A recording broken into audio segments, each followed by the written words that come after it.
quiero compartirles una palabra porque luego necesitamos orar. Hay muchas necesidades por las cuales orar, pero no está bien que oremos sin la palabra. Siempre he dicho, oremos con Biblias abiertas.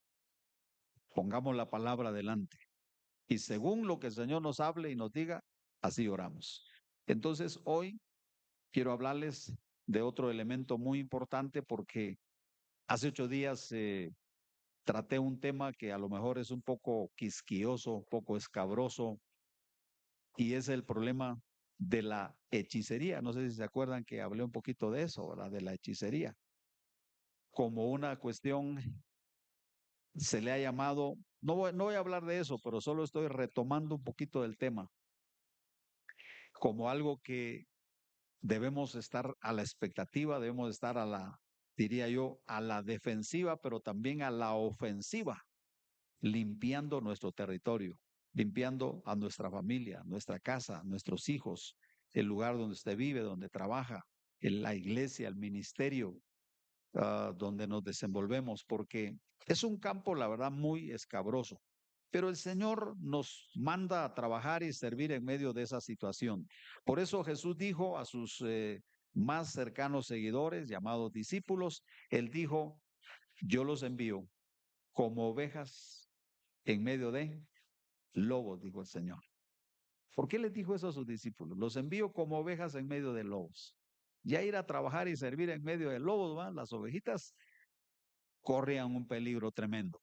Pero ¿sabe qué le dijo el Señor? No los dejaré huérfanos. Yo estaré con ustedes todos los días hasta el fin del mundo. Bendito sea el Señor. Y miren cuánto ha prevalecido la iglesia a lo largo de esos 20 siglos, 21 siglos ahora, ¿verdad? En este que estamos viviendo. La iglesia ha prevalecido. Tiene un montón de detractores, un montón de opositores. La iglesia, si por destruirla, y Dios, el diablo ya quisiera hacerlo, pero no ha podido, ni va a poder.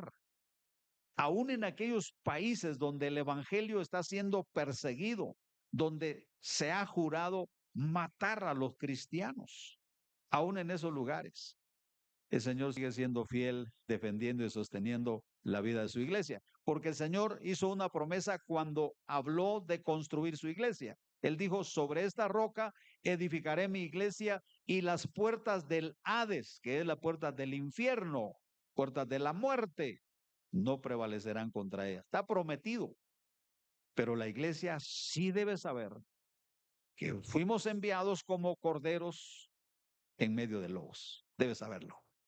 Entonces la iglesia tiene que estar consciente de cuál es su papel, de su rol en este mundo y cuál es la oposición que se levanta para no caer, ¿verdad? Como se dice en la trampa, no caer en las redes, sino continuar adelante en su proceso de ser instrumentos en las manos de Dios. Por eso es muy necesario que entendamos esos temas de cuánta hechicería. Se ha dicho que la hechicería es la religión más antigua del mundo. Desde que el hombre es hombre, siempre el diablo trató de destruirlo y hoy en día lo está haciendo a través de la hechicería. Pero nosotros tenemos recursos mucho más grandes que esos. De verdad, no, yo no me siento amenazado por eso, sino yo me siento fortalecido por lo que el Señor nos ha dado.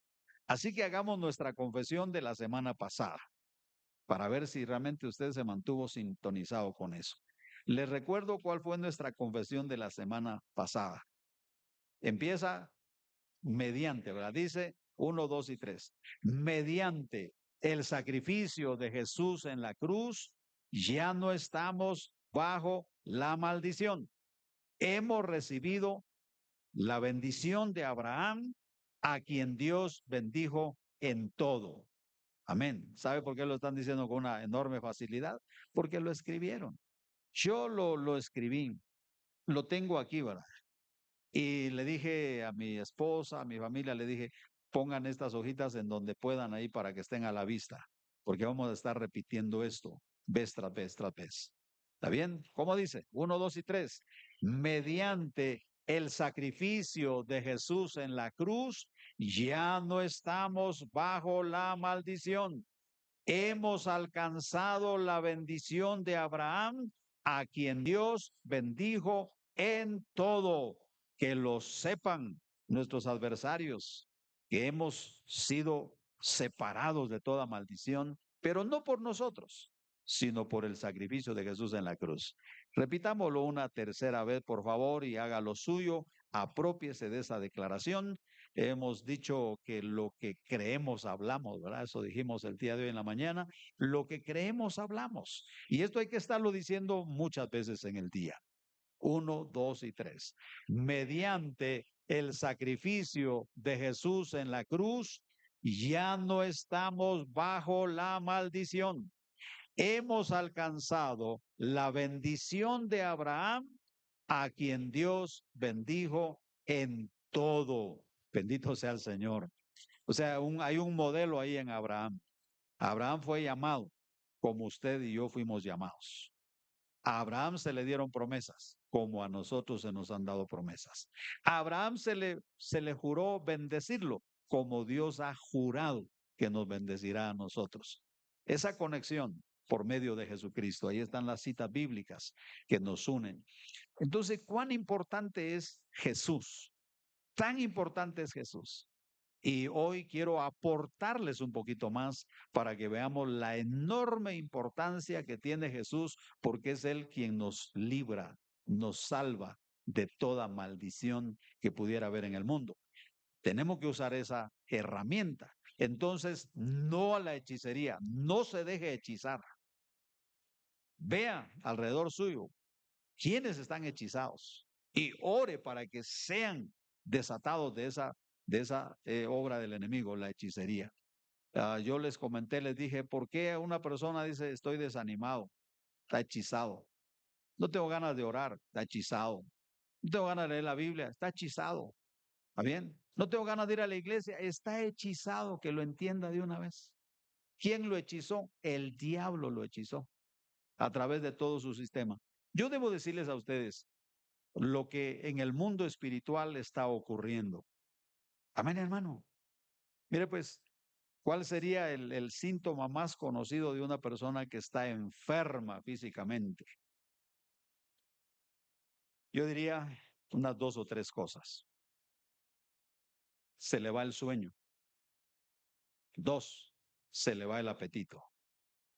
Y tres, se le va la paz. Se le van las fuerzas. Tremendo, ¿ah? Pensemos en uno de ellos. No quiere comer. Y ustedes saben que de la comidita de ahí nos fortalecemos. Ya que una persona no quiera comer, eso ya en pocos días va a notarse. Espiritualmente ocurre lo mismo también.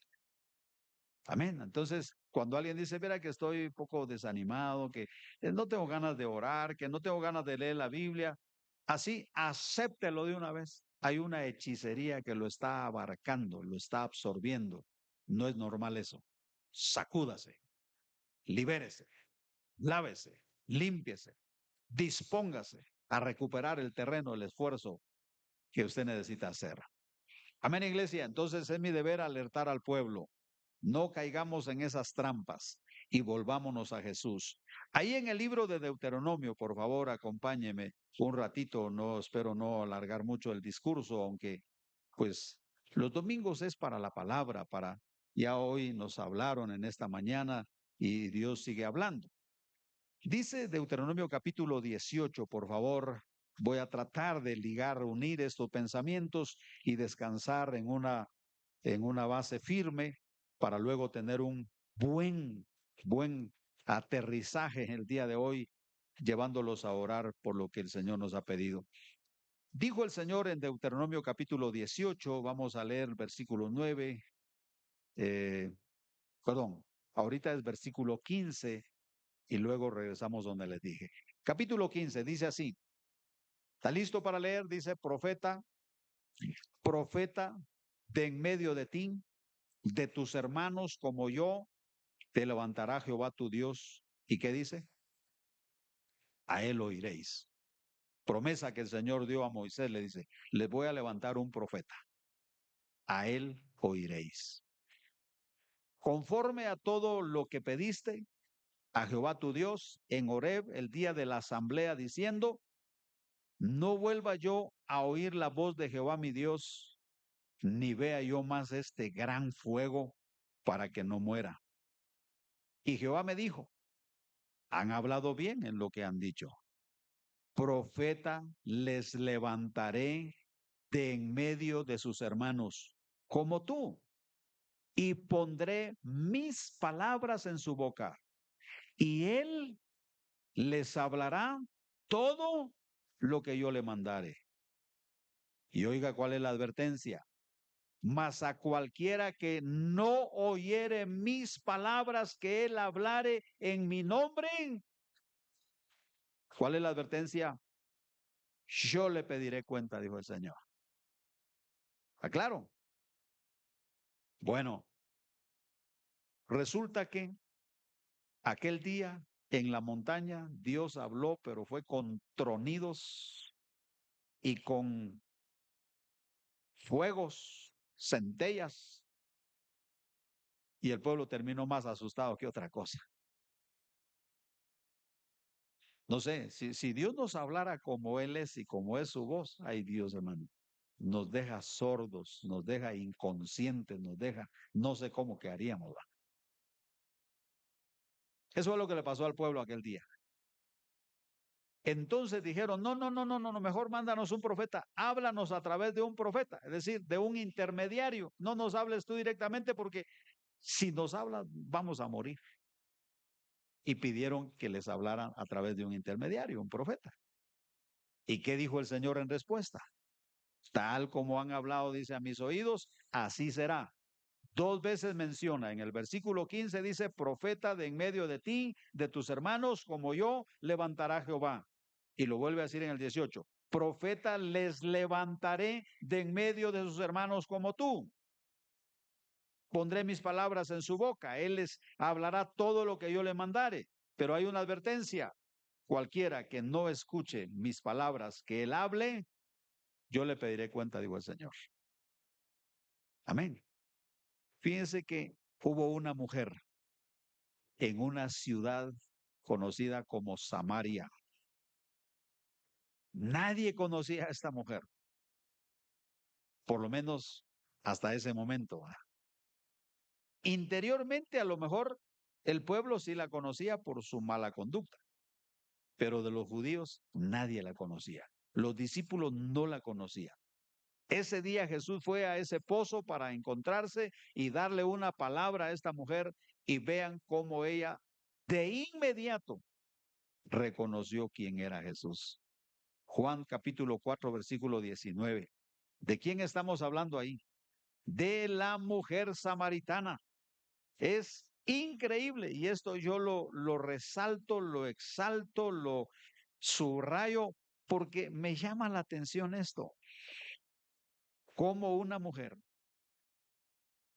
que dije, conocida a lo mejor por sus pecados, pero aquí levantó una voz tremenda, una, una exaltación al Señor. ¿Qué le dijo en el versículo 19? 4:19. Le dijo la mujer samaritana, ¿qué le dijo? Señor, me parece que tú eres profeta, le dijo. ¿Cómo lo descubrió y cómo lo reconoció? O sea, en el medio ambiente estaba la idea de que Dios un día habría de enviar a un varón profeta. Y yo pondré mis palabras, dijo en su boca, y ustedes tienen que oírlas. Y el que no las escuche, yo le pediré cuentas. Cuando Jesús se acercó y emprendió esa conversación con la mujer samaritana, increíblemente, hermanos, Dios le dio aviso.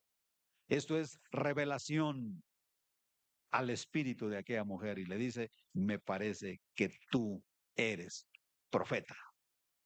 Es como decir, ese profeta tan esperado, tan deseado, tan soñado, tú eres ese profeta. Y tremendo, hermanos, porque ¿cómo termina este capítulo por lo menos el relato de ese día del capítulo 4 de Juan. ¿Qué sucedió? Dice en el versículo 39, 4:39 de Juan. Dice, y muchos de los samaritanos de aquella ciudad, ¿qué ocurrió, hermano? Creyeron en él por la palabra de quién? De una mujer. Así que podría una mujer que viene de tener un trasfondo un poco triste, un poco oscuro, de un trasfondo de pecado, ¿podría una mujer ser usada como instrumento en las manos de Dios? ¿Sí o no? Hoy estábamos hablando allá en la otra reunión que tuvimos de Rahab. Yo le dije, ¿cuántos cursos bíblicos recibió Rahab? ¿En qué seminario estuvo? Ninguno. Pero cuando habló y hizo uso de su fe, le cambió la vida a su familia porque creyó en la palabra de Dios. Lo mismo pasa con esta mujer samaritana. Su trasfondo familiar de fracasos es conocido, pero la proclamación que hizo, me parece que tú eres profeta, más que les llevó el mensaje a sus compañeros, a sus vecinos, sus conocidos allá en el pueblo. Vinieron todos ellos y ese día, dice, muchos creyeron en él por la palabra de la mujer que daba testimonio diciendo, me dijo todo lo que yo he hecho. Entonces vinieron los samaritanos a él, le rogaron que se quedase con ellos y se quedó ahí 2 días. ¿Y qué más sucedió en esos 2 días? Y creyeron muchos por la palabra de él y decían a la mujer, ya no creemos solamente por tu dicho, porque nosotros mismos ahora hemos oído. ¿Qué fue lo que mandó el Señor allá en Deuteronomio? Yo le mandaré un profeta, le pondré palabras. ¿Y qué dijo? A él oiréis. ¿Y quiénes están oyendo esa voz de ese profeta aquí? Una mujer con un trasfondo un poco complicado, y unos samaritanos que no eran bien llevados por los judíos, pero son los que están oyendo esa voz. Son los que están oyendo la voz que el Señor había dicho. Creyeron, hemos oído, sabemos. ¿Qué sabían ellos ahora? Un día, hermano, un día fue suficiente. Ahora sabemos que verdaderamente este es el Salvador del mundo. ¿Cuánto tiempo pasó para que ellos llegaran a esa conclusión? Un día. Solo fue un contacto con él. Al oírlo, llegaron a esa conclusión. Tú eres el Salvador del mundo, dijeron. La mujer dijo, tú eres el profeta. Y ellos dijeron, tú eres el Salvador del mundo. Lo están diciendo en un pueblo que los judíos no aceptan, que no se llevan bien con ellos. Trasladémonos a Jerusalén. Allá, ¿qué piensan acerca de Jesús? ¿Qué piensan de Jesús en Jerusalén? ¿Sabe qué dijeron? Este demonios tiene, dijeron. Este de plano, por el poder de Belcebú, echa fuera a los demonios. Qué barbaridad, hermanos. Su propia gente, sus propios hermanos. Los judíos que estaban más obligados a creer en él porque habían tenido toda una documentación histórica.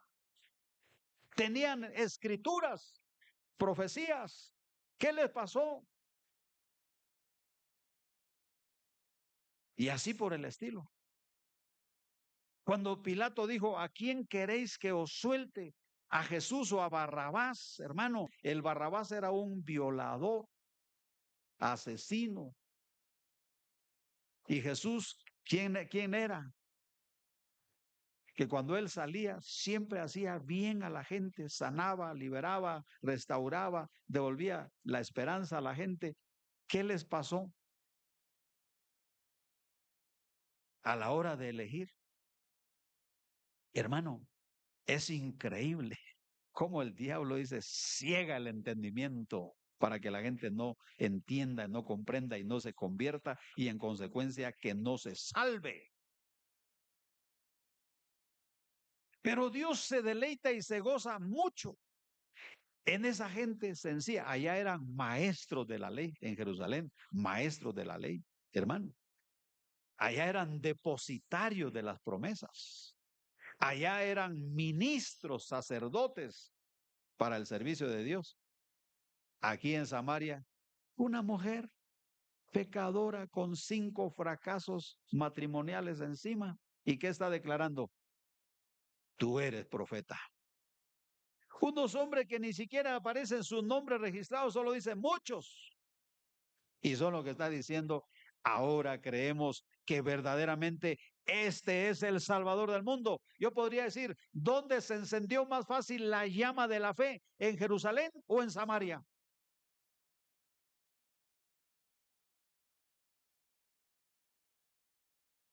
Samaria se levantó, hermano, para confesar, ese es el varón profeta, del cual todos tenemos que estar expectantes.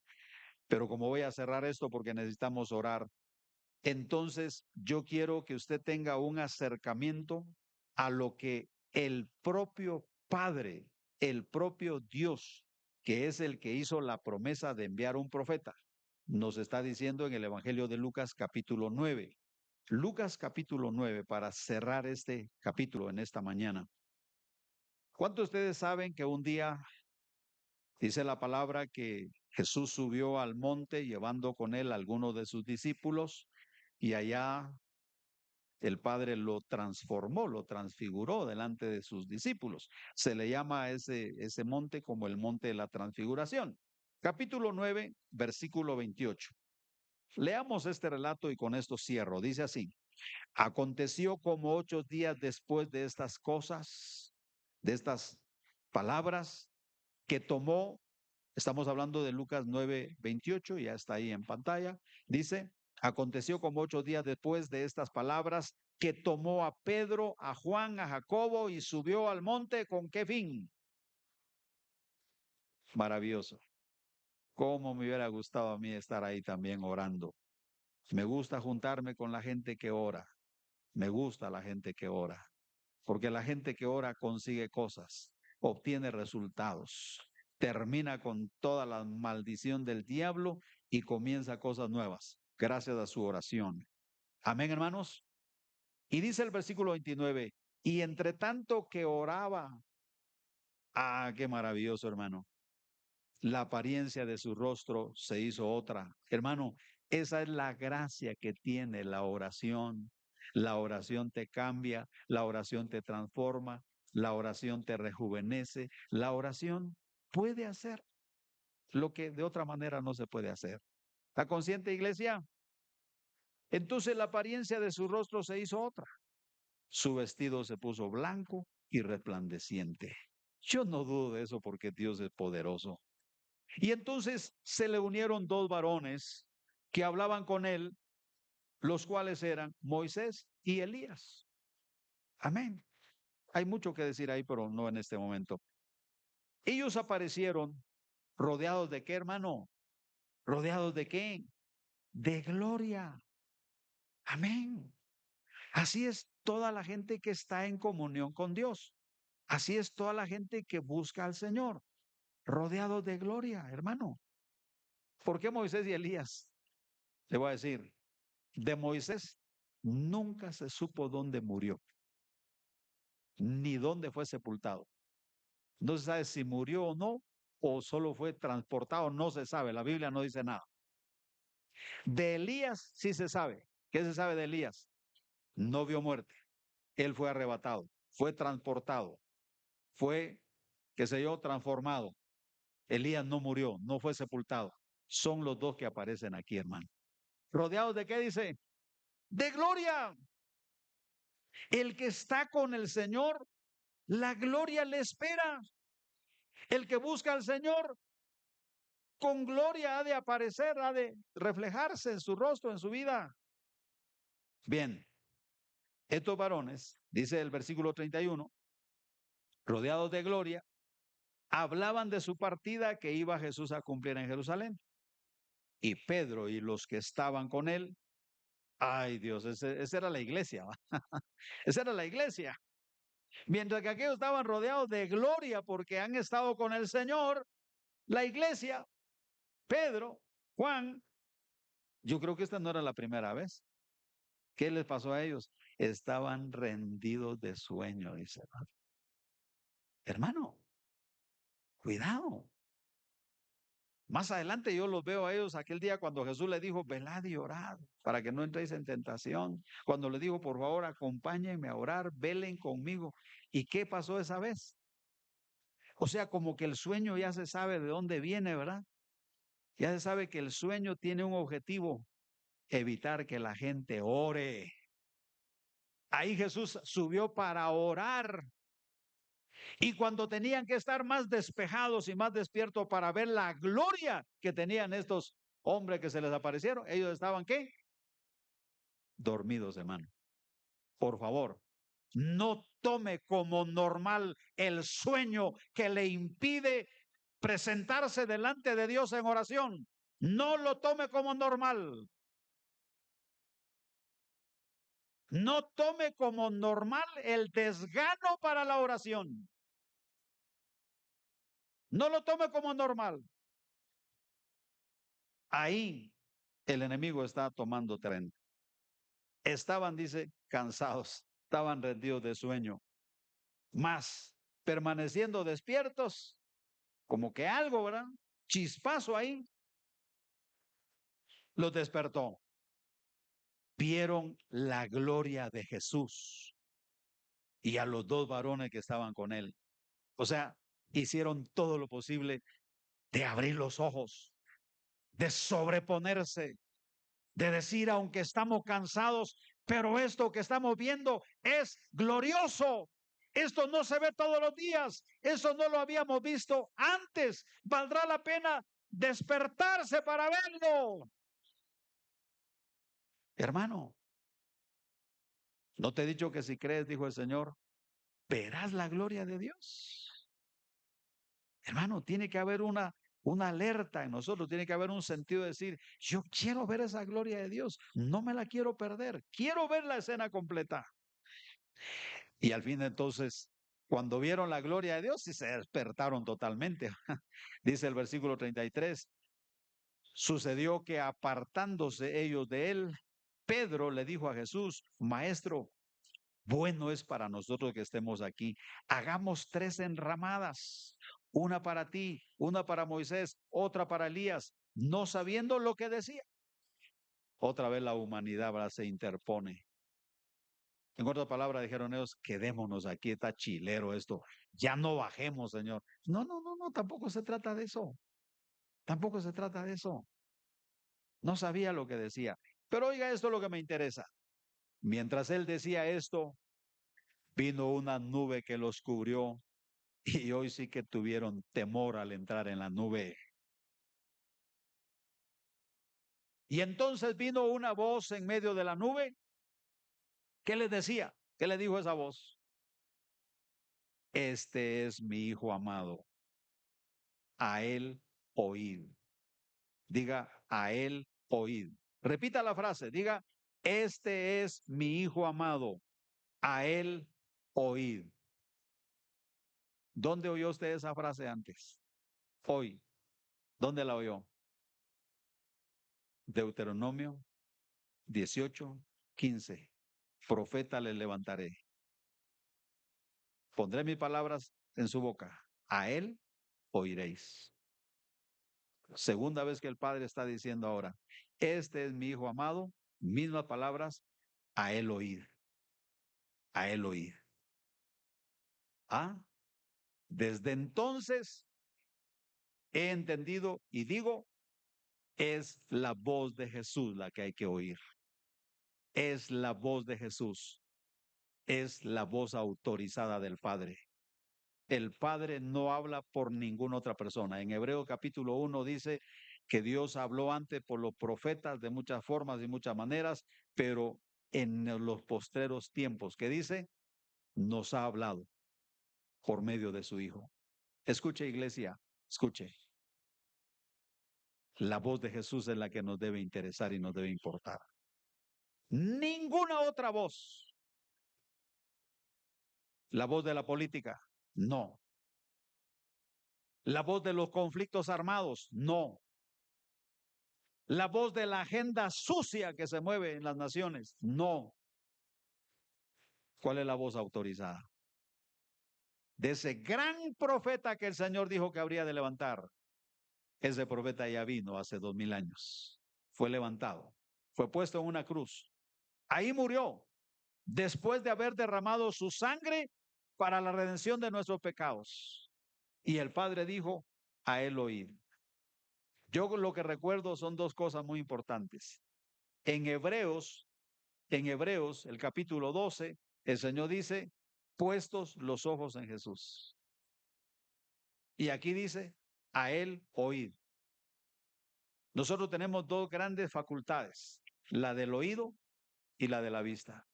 Pierda una de esas y usted se va a sentir bien perdido. Amén. Mi papá perdió la vista 2 años antes y él le oraba a Dios y le decía, déjame por lo menos ver aunque sea un rayito de luz. Y no lo volvió a ver en todos esos 2 años siguientes. Y era mi mamá que le decía, no tengas pena, le decía, cuando estemos allá con el Señor, yo voy a volver a caminar y vos vas a volver a ver, decía. Hermano, oiga esto, dos grandes facultades que si usted las pierde, perdió algo muy importante. Pierda el oído y usted dirá, yo solo miro qué hacen así. No oigo nada. Pierda la vista. Terrible, hermano. Esos dos grandes sentidos Dios quiere que los usemos para Jesús. A él oír y puesto los ojos en Jesús. ¿Sabe por qué mucha gente está como está?